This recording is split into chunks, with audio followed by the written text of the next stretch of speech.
di mana Ustadz mengatakan bahwa pada pendapat Ustadz hukum solat berjamaah di masjid bagi lelaki adalah wajib. Ustadz telah memberikan 5 dalilnya. Namun ada juga pendapat yang mengatakan ianya sunat muakkad. Adakah ini boleh dianggap sebagai sebuah khilafiyah? Menurut mazhab Syafi'i sunnat. Menurut mazhab Maliki salat berjamaah di masjid sunnat muakkad. Menurut mazhab Syafi'i fardu kifayah. Menurut mazhab Hambali fardu ain. Itulah mengapa banyak masjid di tempat kita orang tidak datang ke masjid kerana dia berpahaman fardu kifayah. Asal sudah ada imam dengan makmum, sudah fardu kifayah. Macam memandikan jenazah, fardu kifayah. Awak tak ikut mandi jenazah, dah cukup dah fardu kifayah. Allahu Akbar, Allahu Akbar.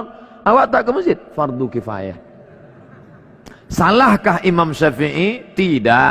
Kerana masa itu masjid kecil orang banyak, maka cukuplah yang ada di dalam masjid itu saja. Sekarang terbalik, masjid besar orang tak ada. Andai Imam Syafi'i hidup sekarang, tentu ijtihad dia berubah. Kerana Imam Syafi'i ada qaul qadim, ada qaul jadid. Semasa dia di Kufah, Irak, qaul qadim. Pindah ke Mesir tahun 200, meninggal 204, 4 tahun. Datang pendapat qaul jadid, melihat keadaan. Ini ijtihad imam.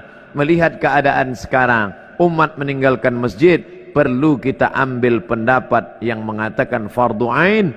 Karena kalau tidak, umat ini akan tinggal. Dalilnya mana? Dalil yang pertama, Nabi selepas salat memandang kepada jamaah, bertanya, asyahidun fulan, asyahidun fulan, asyahidun fulan. Mana si fulan, mana si fulan, mana si fulan.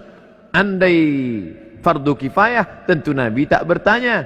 Cukuplah kita sahaja, yang lain tak sembahyang pun tak apa ke masjid, fardu kifayah. 2, Nabi mengancam, layan tahyanna. Mereka yang tidak sembahyang ke masjid, layan tahyanna, berhenti, jangan lagi buat sembahyang di rumah. Kalau mereka tetap buat sembahyang di rumah, la uharriqanna alaihim buyutahum, aku akan bakar rumah mereka. Ini wa'id. Menurut ilmu usul fiqh, wa'id litahdid, ancaman, litahrim, perbuatan itu haram, maka haram lawan daripada haram adalah wajib.